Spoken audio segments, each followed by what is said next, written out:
안녕하세요. 저는 고양 특례시의회 기획행정 상임위원회 위원장 공소자입니다. 네, 안녕하세요. 기획행정위원회에서 추진 중인 주요 시정 목표와 방향성에 대해서 먼저 설명해 주신다면요? 네, 우리 기획행정위원회는 시의 정책 수립과 집행, 인사관리, 그리고 예산, 감사 업무를 비롯해서 시민의 삶에 직접적인 영향을 미치는 교육과 체육, 그리고 홍보를 담당하는 부서와 동행정복지센터, 그리고 시의 재산관리에 대한 부서까지 아우르며 관장하고 있습니다.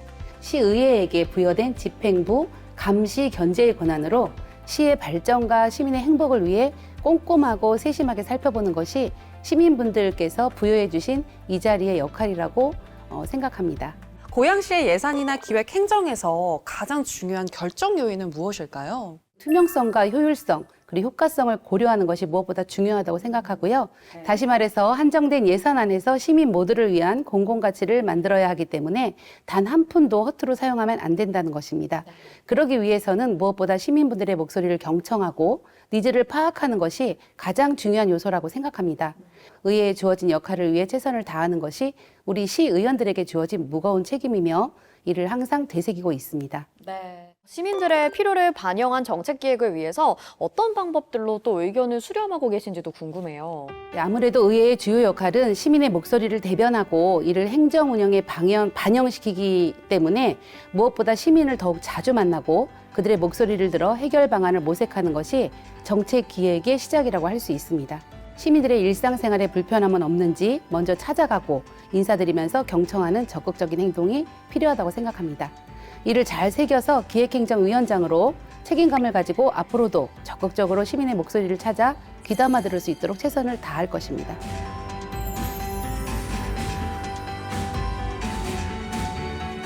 안녕하십니까. 저는 환경경제위원회 위원장을 맡고 있는 이혜림입니다. 환경경제위원회에서 고양시의 환경보호와 경제발전을 동시에 이끌기 위해서는 또 어떤 노력들을 하고 있나요? 네, 환경하고 경제는 굉장히 상반되는 개념이에요. 환경을 위한다면 경제가 문제가 되고 또 경제 발전을 위해서 기업을 유치하거나 생산을 한다면 환경이 문제가 되고 그래서 저희는 그 두 개가 조화롭게 고양시에 어떤 좋은 영향을 미칠 수 있을까를 굉장히 고심하고 매칭시키는 일에 주력을 하고 있습니다. 그럼 최근에 고양시에서 추진 중인 주요 정책이 있다면 어떤 것이 있었나요? 저희가 뭐 도시숲 조성이라든가 탄소 중립을 위해서 굉장히 많은 일을 하고 있고요.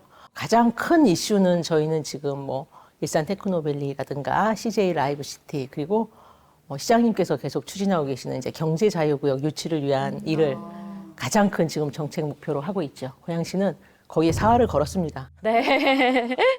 이렇게 지금 하고 있는 일들에 대해서 말씀을 해주셨는데 경제 활성화와 환경 보호를 위해서 기업이나 아니면 시민들이 할 수 있는 구체적인 프로그램이 있다면 좀 알려주세요. 저희가 사실은 쓰레기 줄이기를 하기 위해서 찾아가는 그 재활용 가게도 하고 있고요. 도시숲 조성이라든가 뭐 이런 것들도 많이 하고 있지만 어떻든 탄소 중립을 위해서 모든 사업들에 아리백 정책을 넣는 거에 뭐 세세히 뭐 수십 가지죠. 그걸 제안하고 있고 거기 정책에 담기도록 노력하고 있습니다.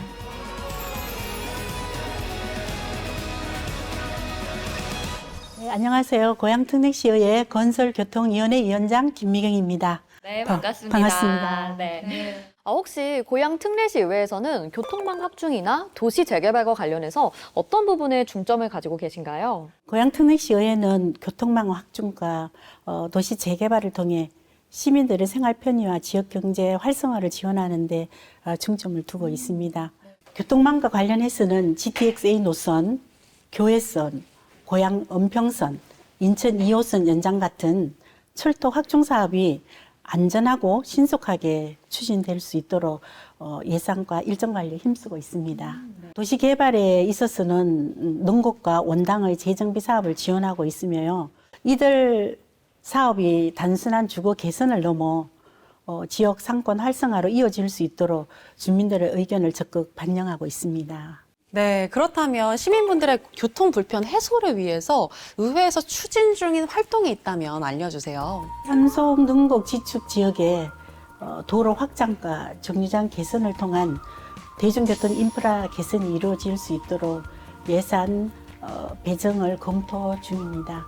또한 주거지역 인구 증가에 따른 교통혼잡 문제를 해결하기 위해 교통혼잡 지역 특별지원 조례와 같은 방안을 마련해서 지역 주민들이 교통개선 혜택을 실질적으로 해결할 수 있고 체감할 수 있도록 지원할 계획입니다. 네, 특례시로서의 권한을 활용해서 도시 건설 및 교통 문제 해결에 있어서 어떤 강점을 발휘하고자 하시나요? 특례시로서의 자치권을 통해 확대한 예산 확보와 직접적인 정책 수립 권한을 활용할 수 있게 된 점이 가장 큰 장점입니다. 앞으로도 고양 특례시가 특례시로서의 권한을 충분히 활용해서 주민 편의 증진과 도시 발전을 동시에 이루어가는 기반을 마련하는 데 집중하겠습니다.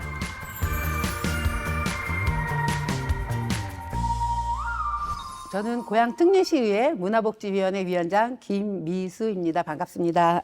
반갑습니다. 반갑습니다. 위원장님, 문화복지위원회에서는 시민 복지 증진을 위해서 어떤 정책을 좀 우선적으로 검토하고 있을까요? 시민 복지 증진을 위해서는 우선 노인 정책, 장애인 정책, 여성 정책, 그리고 아동 및 청소년 복지에 집중을 하고 있습니다. 특히 복지 예산의 상당 부분이 저소득층과 사회적 약자층을 위한 지원으로 배정이 되어 있기 때문에요. 보건소와 종합사회복지관, 청소년재단과 협력을 해서 고양 시민들이 복지 서비스를 더 쉽게 접근할 수 있는 인프라 구축에 대한 논의도 활발히 진행하고 있습니다. 그렇군요. 그렇다면 고양 특례시의 이 문화예술 프로그램 활성화를 위해서 혹시 지원하고 있는 사업이 있다면 어떤 게 있을까요? 고양시의 문화예술인들은 아주 많습니다. 그런데 문화예술인들이 생활을 영위할 수 있을 정도의 급까지 올라갈 수 있을 정도로 지원하는 게 저희 고양시 문화복지위원회 역할이라고 생각을 합니다. 그래서 예술인 기회소득 등에 대한 다양한 의견을 듣고 있습니다. 그래서 그런 의견들을 듣고 시민들은 생활을 영위할 수 있고 예술인들은 삶을 영위할 수 있는 그런 정책을 만들도록 노력하고 있습니다. 시민들이 더 나은 복지 서비스를 이용할 수 있도록 의회에서 추진 중인 또 개선 활동도 있을 것 같아요. 어떤 것들이 있을까요? 저희 의원들도 사실 고양시에 있는 복지에 관한 시설이 얼마큼 있는지 몰라서 일단 의원들이 먼저 배워요. 현장을 가서 배우고 그 이후에 주민들이 그 활동에 같이 할 수 있도록 저희가 홍보하고 소통하고 그런 역할을 제일 많이 하고 있습니다. 특히 고양시에는 종합사회복지관이 아주 많습니다. 그래서 종합사회복지관을 통해서 주민들이 모든 프로그램을 접할 수 있도록 프로그램에 대한 확대, 운영, 예산 지원 이것에 대해서 특히 관심을 가지고 있습니다.